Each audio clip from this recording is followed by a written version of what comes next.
Maka dengan mereka berempat yang main di klub yang sama, yaitu Persib Bandung, ini jadi kesempatan yang sangat bagus untuk menguatkan pemahaman tersebut.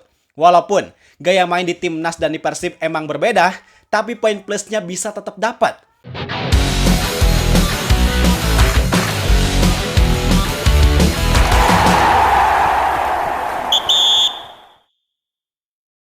Timnas Indonesia di FIFA Matchday bulan September ini bakal menghadapi China Taipei dan Lebanon di Gelora Bung Tomo, Surabaya. Lawan China Taipei tanggal 5 September dan Lebanon tanggal 8 September.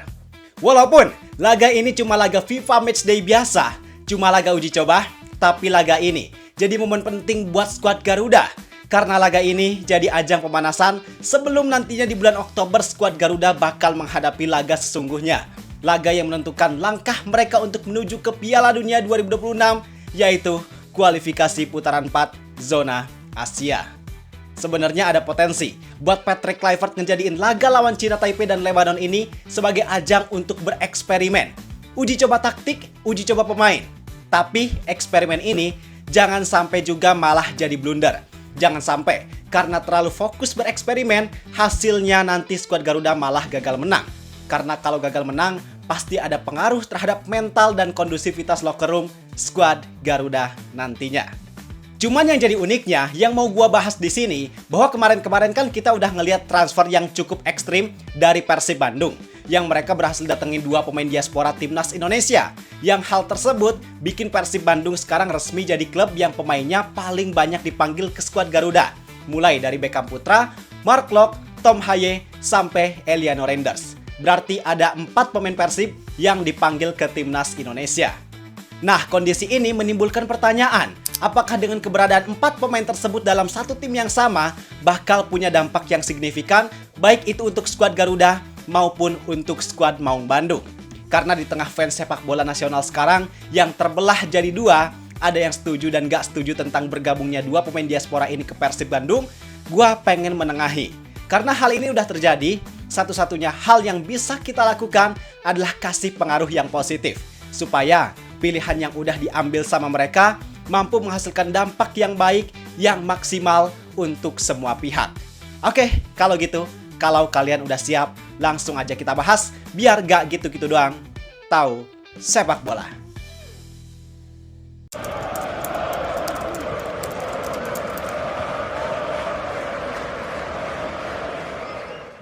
Kita berangkat untuk pembahasan topik ini dari aspek pemainnya dulu. Jadi seperti yang kita tahu, bahwa pada dasarnya pemanggilan Tom Haye dan Eliano Renders ke Timnas Indonesia awalnya emang didasarkan pada performa apik mereka. Bahwa pemain ini punya kualitas yang layak untuk mengangkat performa Timnas Indonesia, yang mereka tunjukin dengan mereka bisa jadi pilihan utama di klub sebelumnya di Eredivisie. Tom Haye berarti didasarkan pada performanya ketika di SC Heerenveen dan di Almere City. Sedangkan Eliano Renders ketika di PEC Zwolle.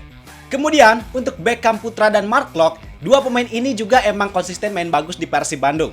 Bahkan dalam 2 musim terakhir mereka berhasil bawa Persib back-to-back champions. Dan 2 pemain ini emang punya peran yang sangat besar, yang sangat vital di skuad Persib.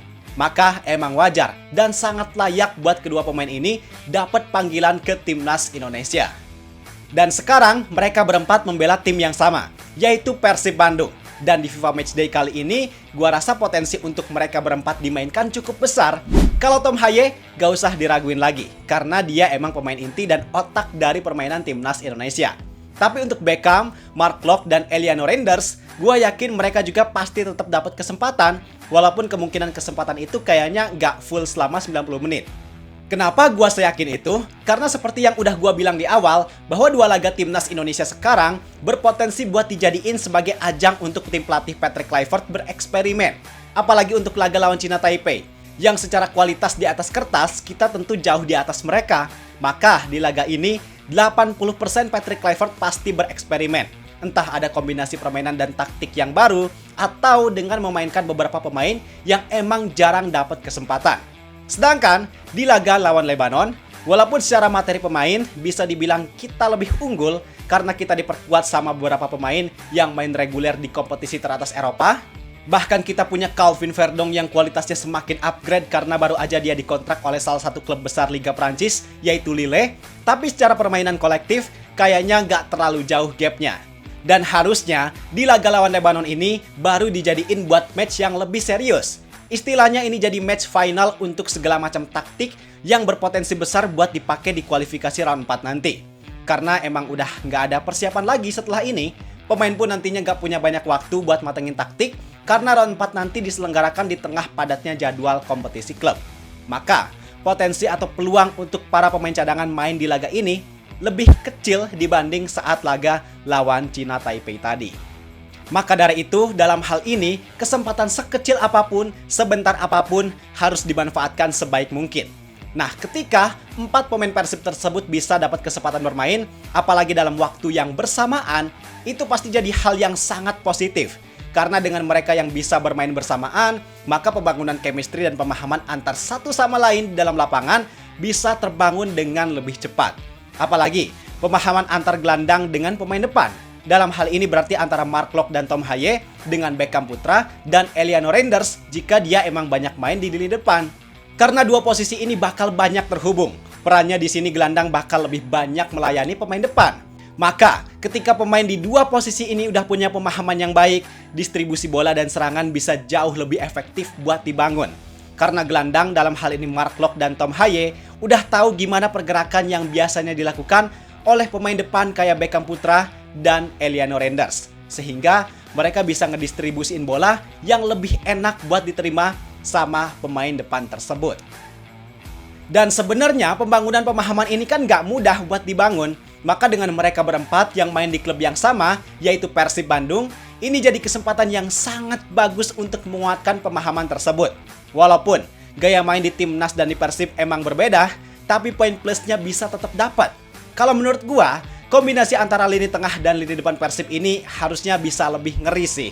Karena gini, Tom Haye dengan posisi dia sebagai central midfielder, dia adalah pemain yang punya visi yang bagus, passing range-nya oke, dan punya pemahaman buat kontrol ritme.